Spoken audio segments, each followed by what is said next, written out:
ईमानदारी।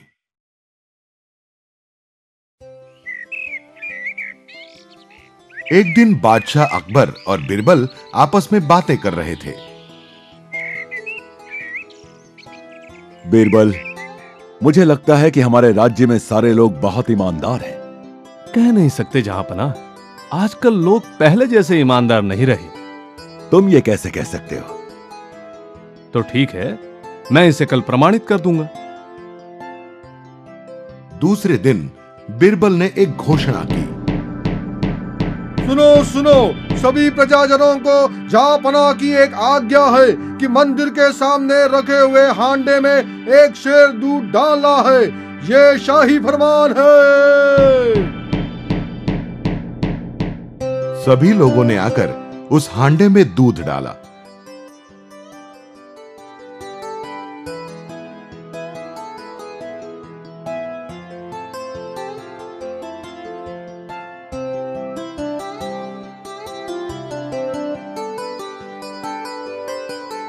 शाम को जब बादशाह और बिरबल उस हांडे को देखने मंदिर गए तो उन्होंने देखा कि उस हांडे में तो सिर्फ पानी ही था। देखा जहांपनाह, हर व्यक्ति ने यही विचार किया कि इतने बड़े हांडे में अगर वो एक सेर पानी डाले तो किसी की समझ में भी नहीं आएगा। यही विचार करके हर किसी ने हांडे में पानी ही डाला। बीरबल, कल तुमने जो कहा वो सच है। आजकल हमारी प्रजा इतनी ईमानदार नहीं रही।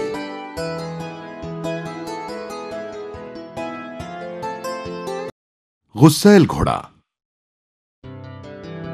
एक घोड़ों के सौदागर के पास एक बहुत ही गुस्सैल घोड़ा था।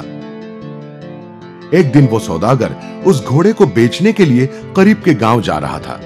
रास्ते में कुछ देर वो आराम करने के लिए रुक गया।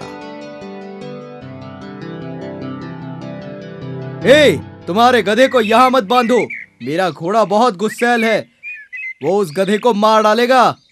ये पेड़ क्या तुम्हारा है? मैं मेरा गधा यहीं बांधूंगा।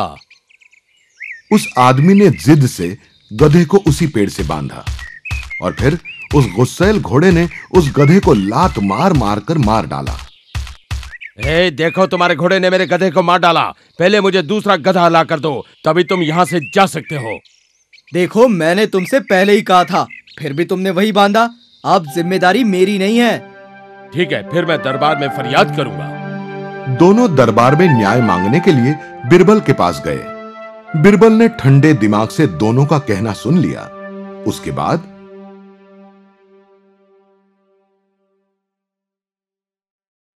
इस आदमी के गधे को तुम्हारे ही घोड़े ने मारा है ना? अरे बोलो, बहरे हो क्या तुम? क्या तुम गूंगे हो? महाराज, आप इस पर विश्वास ना करें। ये तो गूंगा बहरा होने का नाटक कर रहा है। जब मैं मेरे गधे को पेड़ से बांध रहा था, तब यही आदमी मुझ पर चिल्ला कर कह रहा था कि तुम्हारे गधे को यहां मत बांधो, मत बांधो, वो तुम्हारे गधे को मार डालेगा। वो तो ऐसे कह रहा था जैसे कि पेड़ उसकी जागीर है। आप इस पर विश्वास ना करें। अच्छा, तो इसका मतलब यह है कि इसने तुम्हें सावधान किया था, फिर भी तुमने गधे को उसी पेड़ से बांधा और वो गधा मर गया। इसका अर्थ तो सरल है, यह सौदागर इसका जिम्मेदार नहीं। अब तुम जा सकते हो। इस निर्णय पर वो आदमी शर्मा कर वहां से चला गया। सच्चा व्यापारी। एक दिन एक व्यापारी आगरा शहर अपना सामान बेचने के लिए जा रहा था। रास्ते में एक नदी पार करने के लिए उसने एक नाव किराए पर ले ली और अपना सामान लादकर वो निकल पड़ा। जब वो नाव नदी के दूसरे किनारे पहुंची और वो व्यापारी अपना सामान लेने लगा, तब क्या चाहिए तुम्हें? मैं अपना सामान ले रहा हूं। कैसा सामान? यह सामान तो मेरा है। ये बात सुनकर व्यापारी को झटका लगा। तुरंत वो बिरबल के पास गया और उसने सारी कहानी सुनाई। महाराज, मैं एक दूर देश का व्यापारी हूं और यहां अपना सामान बेचने आया हूं। मैंने एक नाव किराए पर ले ली, लेकिन नदी के दूसरे किनारे पर पहुंचते ही उस नाविक ने मेरा सामान मुझे देने से इनकार कर दिया और सारा सामान उसने खुद ले लिया। सिर्फ आप ही मेरा सामान मुझे लौटा सकते हैं महाराज। बिरबल ने अपने सैनिकों से उस नाविक को बुलाने के लिए कहा। बिरबल ने उस नाविक से कई उल्टे सुल्टे सवाल पूछे, फिर भी वो नाविक अपनी बात पर कायम रहा कि वो सब सामान उसी का था। अगले दिन बिरबल एक दूसरे व्यापारी के साथ नदी किनारे वेश बदल कर पहुंचा। वहां बिरबल ने उस नाविक को बुलाया और उसे उस सामान की कीमत पूछी। ये सब सामान 10,000 रुपयों का है। अगर तुम मुझे इससे ज्यादा दे सकते हो तो ये सामान मैं तुम्हें दे दूंगा। अरे, इस प्रकार का तो बहुत सारा सामान बाजार में पड़ा है। अगर तुम 5,000 रुपयों में बेचने के लिए तैयार हो तो बोलो, मैं खुद ये तुमसे कल खरीद लूंगा। बहुत देर तक आपस में नोक-झोंक करने के बाद नाविक 5,000 रुपयों के लिए मान गया।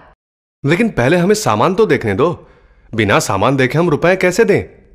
नाविक ने उन्हें सामान दिखाया। अरे 5,000 तो इस सामान के लिए बहुत ज्यादा है। हमें तो बड़ा नुकसान हो जाएगा। हम तुम्हें ज्यादा से ज्यादा 3,000 रुपए दे सकते हैं, इससे ज्यादा नहीं। ठीक है, लेकिन जल्दी करो, मुझे रुपए दे दो और ये सामान ले जाओ। दूसरे दिन आने का वादा करके वो दोनों वहां से चले गए।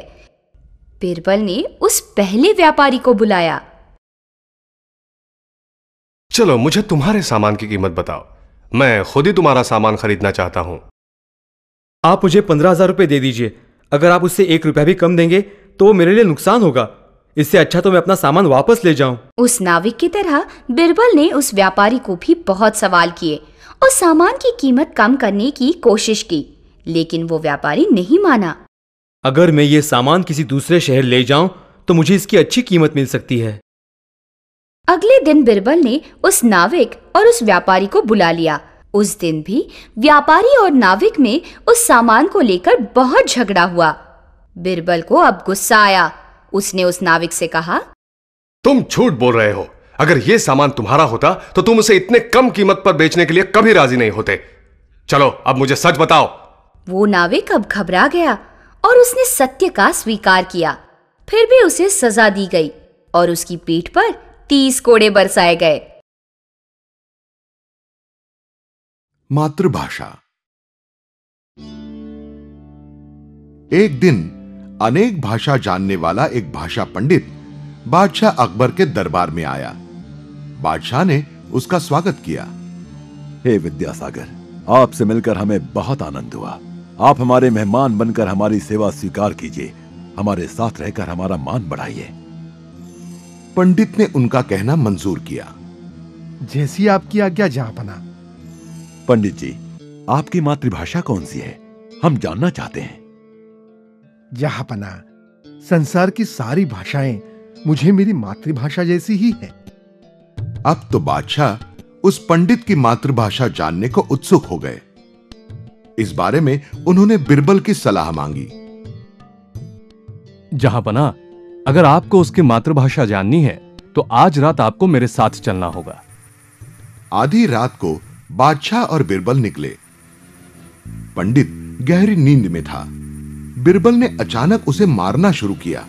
डर के मारे वो पंडित बौखला गया। आएगा, मेलो मेलो। देखा महाराज, अभी वो पंडित मराठी भाषा में चिल्लाया। यही उसकी मातृभाषा है। मनुष्य चाहे कितनी भी भाषाएं सीखे, लेकिन संकट या आश्चर्य की स्थिति में मनुष्य सिर्फ अपनी मातृभाषा में ही बोलता है। पंडित जी, आपको मारने के लिए मुझे क्षमा कीजिए। चिड़ियों की गिनती।